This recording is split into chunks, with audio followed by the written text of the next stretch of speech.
Listen now, we the talk around town. Alex threw the ball to Smokey for a touchdown. It's fourth down and you don't really want no more. We've been winning from the door. You should check the scoreboard. Check the scoreboard. Welcome back to another episode of the Scoreboard USFL playoff time. We've been through 10 weeks. We've been through the inaugural season.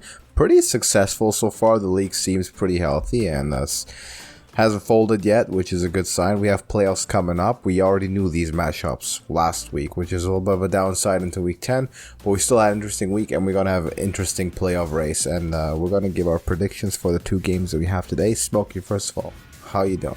Man, I am good. I am better than Maulers fans at this point. You know what? The Maulers finished last, but they don't even get the first draft pick now because that will be going to the Panthers as the winner of the Toilet Bowl. So Maulers are just out of luck. I actually talked to someone in Pittsburgh, and they were like, oh my God, this is the worst team to ever play in Pittsburgh. And I was like, yeah, you may be right about that. I know there's been some bad Pirates at some point, but the Maulers may actually be the worst professional team to ever play in Pittsburgh. They're used to winning. Yeah. Didn't go well. Did not go well. Maybe they'll turn it around, but definitely not in the tradition of Pittsburgh football, especially. Not at all. Mauler fans have not had a lot to be happy about in general this year, including me because I picked them to beat the Panthers in the Toilet Bowl, as you said, the trash bowl. But didn't turn out so well. Another thing that I just want, the gambler's curse thing is real. Like it is the day I finally got off the gamblers after picking them for weeks and weeks, and I pick them. I was like, they're good, they'll be good, they just have to win, they just have to execute, they're good, they have the potential. Week 8, I come in and I was like, I'm done. I'm done picking the gamblers because they let me down one too many times. After they lost, they got blown up by the Bandits, and they go and they beat the Stallions, and they go and they beat the Breakers. They beat the brakes off the Breakers. Yes, they beat both the playoff teams, the South playoff teams. They just went on a rampage through the South. The day I said I'll stop picking them is when they started winning. The curse is real, and it has been lifted, and the gamblers are apparently now a winning team going into next season. Expect them. If you would have picked against them the entire season, they would be in the playoffs right now. We'd be talking about them instead of the Breakers, because obviously they're a much better team than the Breakers. We saw that this week. Yeah, it really looked like that this week. The curse apparently has been lifted. We have playoff football coming up though, and this is the North and the South. So we have, just for people who are not familiar with the format, we have only 2 playoff games, 2 teams each conference, North and South, and the winners are going to be playing each other in the USFL Championship, which is going to be on July the 3rd, the week after. But first of all, we have these two to talk about, and first one, you kind of already locked yourself into a pick last week.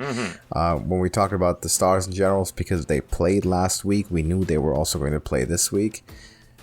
Now, the Generals won that game last week. Yeah. Close one. Picked them. And you also said you believe that the team that wins the playoff, the Week 10 game, is going to lose the playoff game because of back-to-back games, as sometimes happens. So, Are you sticking with the courage of your conviction? Or are you going to pick your Stars? I am. I'm going to pick the Stars here. Now, I won't be mad at any outcome here. I kind of want to see the Stars win, but I also have a soft spot in my heart for the Generals, and I love their quarterback, who maybe we can talk about at the end, but should have been in the all USFL team over one Kyle Sloter. Luis Perez is way better than Kyle Sloter. Now, maybe it has to do with them splitting time with DeAndre Johnson. Maybe, but when Perez was on the field, he was much better than Kyle Sloter. Outside of that one spectacular game that Kyle Sloter had, I don't see why, though, because he was more consistent. He was the only quarterback to consistently have a QBR over 100, all except for one game when he had a 99. On the other side, Case Cookus, he kind of showed up in this game. It wasn't spectacular. I don't know.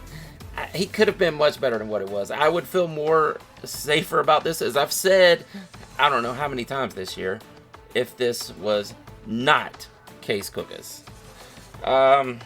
But we've seen that he can be spectacular at times. He's going to run the ball, so we got that going for him. I kind of want to pick the Generals at this point, but I'm going to stick with it because I said it. I'm going to stick with the Stars. And if this was I would almost feel safer if this was a blowout where the Generals beat them by 14 points or more, It would almost feel like that trend would pay off more, but it was such a close game because these teams are pretty close to being evenly matched. I think it's going to be a shootout again, and I think it's going to come down to Perez versus Cookus. I have more faith in Perez, but I am still going to pick the Stars, and hopefully he can hook up with Howard and Alexander and Sewell downfield, and hopefully do it more than Perez and Andre would run in the ball. DeAndre. Yep. I mean, that's my pick. I'm going to pick the Stars. Well, I think you highlighted the crux of this game perfectly already. This comes down to the quarterbacks, and we kind of anticipated that all season. And these are two quarterbacks you've spoken highly of before. Luis Perez was from the start, and with Case Cookus, you know that he's able to probably have the biggest blow-up game out of everyone in the league. So there's potential. Sure. There's no doubt there's potential there for the Stars to win. It was a close one. And Luis Perez, again, fabulous game, 77% completion percentage, 3 touchdowns. He's been, for all intents and purposes, immaculate in terms of taking care of the ball. There's no comparison. He's big. He's a big part of the 9 wins that this team has. As for Case Cookus, we know the talent, we know the dual threat ability. I'm going to go, and I think I highlighted at this or hinted at this last week. Also, I'm going to take the Generals again because they're the more complete team, but also because of this. I think it's, especially in playoff situations, I like to pick the less volatile quarterback, and there's probably not a player in the league, even disregarding Jordan Tam or anyone else, that you could trust more in the clutch situation to not make the mistake to lose you the game, because the teams are even, we know that, but these games usually come down to mistakes in big moments. And if you remember back in the NFL playoffs, that's usually how it goes down, or often how it goes down. Teams make decisive mistakes in big moments. Think of the Green Bay Packers, for example, in last NFL playoffs. They were dominating the entire regular season. They had a punt blocked and a field goal blocked in the playoffs, and they lost. Think about the Dallas Cowboys, same thing, Buffalo Bills. So that's usually what it comes down to. I trust Luis Perez with the ball in his hands more than I do anyone else, especially Case Cookus, to not make that decisive mistake. And it's probably going to be a close game again, but if it comes down to that last possession for the Generals, it's probably not going to end up in a mistake, turnover, where everything falls apart. Whereas for the Stars, that might be the case. That slight advantage I will give to the Generals, and therefore I will take them again. And also, the record would suggest that they have been the more consistent team, which is the case. So, taking them to get it done. Well, they are most likely number one on everybody's power rankings at this point. Although the Stallions showed out last week, I think everybody, pretty much, there's a consensus that the Generals are number one in the USFL. Now, like I said, I would feel better if it was Brian Scott, but because I think Brian Scott is more on the level of Luis Perez, but Case Cookus has had blow-up games, like you said, so yeah, hopefully. You could look at this from this perspective, right? Case Cookus has the upside, like the ceiling, the potential to beat a team more or less by himself, to take on the Generals and take on maybe the Stallions, and take over in that game and show out. Maybe that's the positive to look at. Similarly, as the Tampa Bay Bandits have a chance to win every single week, purely because of Jordan Tam. They haven't done it enough, but just because of that quarterback, they have the chance every time. Well, we will see. We have the Breakers and the Stallions coming in from the south. Yeah, in our picking contest, I am 3 points ahead of you at this point because I added another one last week. So I'm going to have to do this to you. and I'm going to be picking the Stallions. Hey, one bright spot, I know you're going to like this, but I always say Magoo, he prefers McGoo, that's what he said, was much better and back in there this past week, which he looked good. He looked good in my opinion. CJ Marable was the dominant running back once again. I said it from the time that Bo Scarborough got there, that CJ Marable is a star. Like, I know Bo Scarborough can be good, but right now we're back to the point where Marable is better than Bo Scarborough. Like, they're splitting time. It's almost 50-50. But Marable is just a tad better at this point. I think it has to do with what I said last week, that Bo Scarborough came back into this league pretty much off of the couch, and he was showing his dynamic athletic ability when he first got there, but he hadn't been conditioned to play game after game after game, and he was just thrown right into the fire as soon as he got to the NFL. And I think that's what we're seeing right now, is he's kind of breaking down at this point because of lack of conditioning. And CJ Marable is good enough to fill in that role.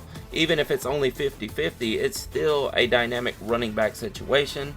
And McGoo runs too. He's actually much better at running than I thought he ever would have been. He's comparable to Jamar Smith, in my opinion, from what I've seen. On the other side, the Breakers were bad. They got blew out by the Gamblers. It wasn't good at all.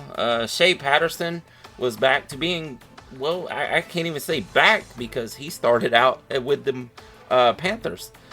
And now he's here being the lead quarterback, which is not a good situation. Zach Smith wasn't good either. This is a horrible situation. I can't see a situation where the Breakers win this game. Doesn't matter what Ellis and Anthony Jones and Johnny Dixon and all these guys do, because they don't have a quarterback there that can put the ball downfield to them. Not nearly as well as Sloter. So I am going to make this really hard on you and pick the Stallions. I expected this situation to happen, and this is obviously an impasse for me, considering that Stallions fan, I think they're the best team in the league, and I will obviously have to pick them if I'm going with my head or my heart, really, but also prediction game.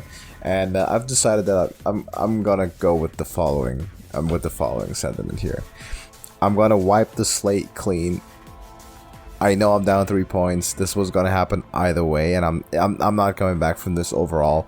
I'm gonna focus on winning the playoffs. And I started that with the Generals, but I'm going to pick the Stallions as well, because I'm going to go 3 for 3 in these playoffs, and that's my goal to get it. The regular season, I was cursed. I cursed the Gamblers. I was cursed back by the Gamblers. It was not meant to be. That team alone cost me those 3 points and probably more. Everyone knows it.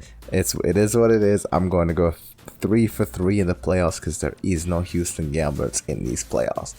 So I'm going to take the Stallions to win this game for several reasons that I've lined out before. The Stallions, for all intents and purposes, have not been beaten by natural forces. They've been beaten by the curse, but they have not been beaten by an actual USFL team. So I'm not even counting the loss to Houston at all. The Stallions what makes the Stallions offense so deadly is really the speed that they can execute from every position, and that's Victor Bolden. That's the quarterbacks who have the running ability, and that's also being able to run a split backfield and kind of a surprise offense. If you think a little bit about the Shanahan offense that we see in the NFL, with sometimes when he doesn't play a fullback, sometimes you get two running backs, two actual halfbacks, like split backs in the backfield from like a pistol formation. And you can have like 8 different, completely different running schemes just from that situation. That is something that the Stallions can run with Marable and Bo Scarborough. And then the quarterback's there as well as an extra threat. You have to have a quarterback spy in most cases, or have to have an outside contained man, which then tends to open up the running lanes a little bit better. And CJ Marable, by the way, has incredible breakaway speed. He has a second level, super dangerous threat. And that's what makes them really, really hard to defend. It was at the start of the season because it's a simple offense to execute, but it's very, very hard offense to stop. It takes a lot of discipline out of a defense to do that. And that's why I'm going to pick the Stallions. I I don't remember a game where the Stallions offense actually looked bad. Like they couldn't advance the ball, they couldn't score on anyone.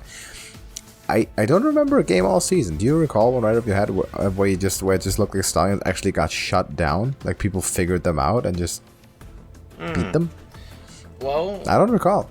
I don't recall. The Gamblers, what they put up like 10 points or 9 Yeah, points? that's black magic, right? That's my curse. Well, other than that, no, really, they haven't. No. They put up 15 on that when they lost by 2 points, so it's still even close then. It's an offense that's always going to make waves, which we cannot say for the Breakers, as just evidenced by Week 10 against the aforementioned Gamblers. They scored 3 points, and they were completely and utterly awful, as you pointed out. So the Breakers have a potential to be terrible. The Stallions do not. Stallions are never bad. They're sometimes better, sometimes not as good, but they're always at least fine. Breakers have a potential for complete collapse. We've seen it now. They have a high ceiling. We've seen that too. There have been times during the season when we said these Breakers are serious danger coming for the championship if they're rolling in full swing. But again, the consistency, the volatility, don't like to pick it in the playoffs when all the chips are pushed in the middle of the table. You want to have the consistency. Don't want to pick the volatility. And also, obviously, 9-1 record. They're my team. Have to pick the Stallions. And my goal is to go 3-0 in the playoffs, which then would bring up the Stallions Generals for me and the Stallions and Stars for you. Yeah. In the championship. Like I said, whoever wins it, I'll be fine with, because I like both teams. And of course, whoever does win from the North, I'm going to be picking them against the Stallions. Now, I will say, what was this? Week 8. The last time the Stallions and the Breakers played. That was their closest game all season. It was 10-9. That was the one I was thinking of where they put up 9-10 points. Yeah. And it was actually against the Breakers. But that was with Kyle Sloter. And, you know, as long as the Stallions can get a lead and they can run the ball, I don't think the Breakers have a chance, because the Breakers don't have a quarterback that can push the ball downfield, especially if it's Shea Patterson. So, yeah, I think the Stallions are going to comfortably win this. But the only time they have been pretty much held to a small amount of points this year has been against the Breakers in Week 8. What I do find sort of ironic, I get why, but also not at the same time. You've played the entire regular season in one spot. Why do you move the playoffs away from the one fan base that you've already built that's already excited for their team to be in the playoffs? Because you're playing the championship's playing in Ohio. Yeah, in Canton. Yeah. In Canton, yeah. And what are we expecting? Like, are we expecting Stars fans majority now because of proximity, or what? You would think it would have to be Stars. That's the closest team. I mean, the Pittsburgh fans aren't going to show up, so yeah. We can count that out. You know, they probably wouldn't have shown up if it was the Maulers in there. If the Maulers played. Yeah, exactly. But I would think more Stars fans than anything. You know, it is kind of poetic that they're going to have the championship game on July 3rd, right before July 4th. You know, the USFL. You know, it's kind of poetic that they do that. They did set it up nicely for that, yeah. for sure. I'm sure that was in mind. Yeah, and the Football Hall of Fame being in Canton, so it's a good showing, I guess. It seems like a good idea. I just don't know how many people are actually going to show up. I think these games will start drawing crowds in Season 3, because they had gotten burned by the XFL and the AAF and the original XFL, till it seems like these leagues are never going to last. So I think that really hurt attendance. No one's going to show up like, well, it doesn't count. It doesn't matter. They're not going to be here next season. They didn't even think they would finish this season. I really love that this league is finishing this season. But listening to like shows like Extra Points, you know, Dave Damashek and guys like that, they hate that. I don't know if they really just hate that there's another league out there, but they just discredit a league like this happening for some reason. And they're not the only ones. There's plenty of them that I've heard do it. They're like, no, why am I going to pay attention to that? It's not even going to be here next season. Why do they care who wins the toilet bowl? They're not even going to have a draft next season. But I really hope this league survives. I think that's a good start, actually. You could have played it in Birmingham, but going to Canton makes it almost seem like, hey, we are a legit league here. You know, we're going to the Football Hall of Fame to prove that we are a legit league. So, yeah, let's see who shows up. It is a statement. Like, this is actually professional football. It's serious. That is very true. I will say one thing, that the league has a lot of potential to be that proper sort of secondary league if it finds its niche. And so far I think they've done a pretty decent job at it. I think if you look at something like the XFL, has always been too gimmicky at it. The AAF just had, first of all, terrible organization, and frankly just the quality of play was bad. And you just watch college football and it was higher quality of play. I think the USFL is on the right track. And one other point that I had, by the way, we made our picks. If you're only here for the picks, you can turn off now. You can go let us know your pick in the comments. But one closing thought that I had is, because you like the sports conspiracy theories a lot, right? And how about, since you already brought up the idea, oh, we're going to Ohio and we're playing into the 4th of July. Yeah. Is this a way to set up a Philadelphia victory? No, is that the plan? That could be. You know, Liberty City right there, the city of brotherly love, you know. Moving up north a little bit, making sure that we got Stars fans majority in the crowd. Wow, I mean, man, I don't know. Can you see it, like the Philadelphia Stars championship parade on the 4th of July? Yeah, I could actually. Wow, that's a good idea. That's a marketing tool and a half right there, if that happens. Yeah. Well, you know, and Philly has diehard fans in general for sports. So if they can get the Philly fans behind this, you know, that'll be a great look. Especially if there is some kind of championship parade. Like, you may be onto something there. They need to go through the Generals and probably the Stallions. Yeah, have the team like run up the steps where Rocky ran up in the movie, you know? Oh, yeah, for sure. Oh, no, I can see it. Now I really see it. Yeah. They wave like they have the flags, but all the stars are replaced with this Philadelphia Stars logo. Yeah, there you go. Like 50 times, and yes. I can see that documentary already. Oh, yeah. That might be some betting odds improvement right there if you're inclined to believe that sort of thing. I like it. That's a good idea. I like it. Speaking of championship parades, closing thoughts. I know we haven't talked about it much, but I just feel like I need to gloat about it a little bit. There was one recently in San Francisco, little championship parade going on. So, pretty happy about that one. Steph Curry, top 10 all time, pretty much locked up, and anyone who wants to say different is a hater, pretty much. People in New England are not happy about that.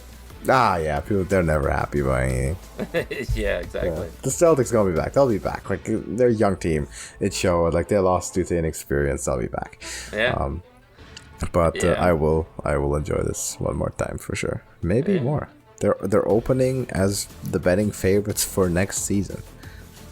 I bet, as long as the trio stays together, right? Yeah, absolutely. A lot of young guys coming up as well. Find out with the draft and free agency coming up. Absolutely. Just needed to point that out. I needed one victory with the prediction game being what it is with the gamblers. I needed one win, one single win to close the show. Yeah, definitely. Before we go, do you want to look at the all USFL team? Sure, let's do it. You posted this a while ago. We have the all USFL offense and defense. We looked at offense, and the first thing that stuck out to me was quarterback, which is probably the more debatable position because you only get one, is Kyle Sloter. And you had an argument there, which later applied to defense as well, when we're talking about Scooby Wright being kind of snubbed of his spot. Maybe it's all about like a certain number of games that must have been played. Yeah, it must be. Maybe there's a point there to be made, because it's hard to not see Luis Perez on this list. He's a legit star, and I think he's going to be back in the NFL after this. It It's pretty amazing for a guy that taught himself to play quarterback through YouTube videos. Like, it's a great story. I've liked Luis Perez from day one, and maybe that's it. He only played, well, if you think about it, Slaughter is out right now. So he played 9 games. I think Luis Perez played 8 games total, but he was splitting time a lot of those games with Johnson. So maybe that's it. I just think it's a snub. I think Luis Perez should have gotten that slot over Kyle Slaughter. Kyle Slaughter had one good game. One game where he was great. And then other decent, fair to middling games. But Luis Perez has been excellent every game he has played in. Luis Perez has an argument for sure. I think if the team record looks better, we may have Jordan Ta'amu as well. Because the individuals always, especially when we're talking about quarterbacks, the awards kind of consider the team's success, like we talk about the NFL MVP, right? It's not, even if it's the best player, like the best quarterback in the league, if his team is not like significantly above 500 and made the playoffs, very little chance you're gonna have an NFL MVP on that team, even if they're the best. Maybe that's something that contributes there as well. Perez definitely has an argument. I think Ta'amu in terms of individual performance, but then again, he just didn't get it done to win enough games. Those interceptions, he almost looked like Jameis out there at points, to where he would make this great, fantastic touchdown throw and then follow it up with an interception, and a lot like Jameis of 2019.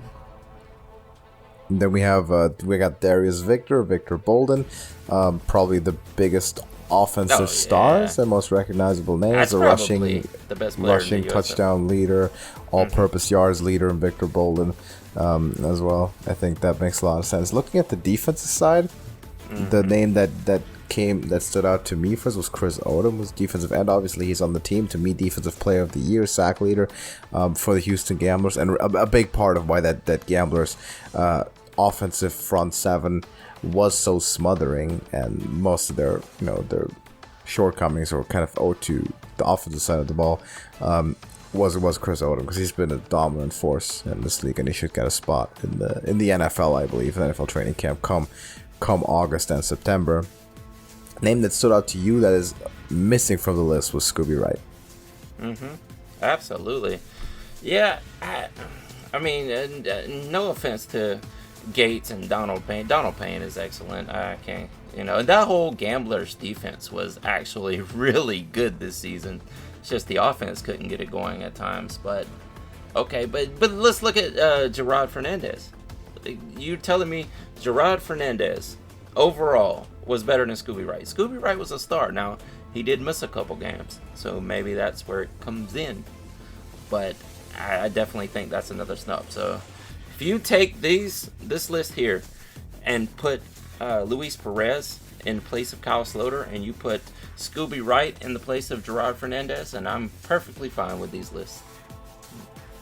Yeah, I can see, again, same argument probably. You have a shortened season already at 10 games. Even if you just miss 2 games, that's 20% of the season that you're out. And that's going to put you behind in the statistical categories, and it's not going to look so great if you're giving people kind of the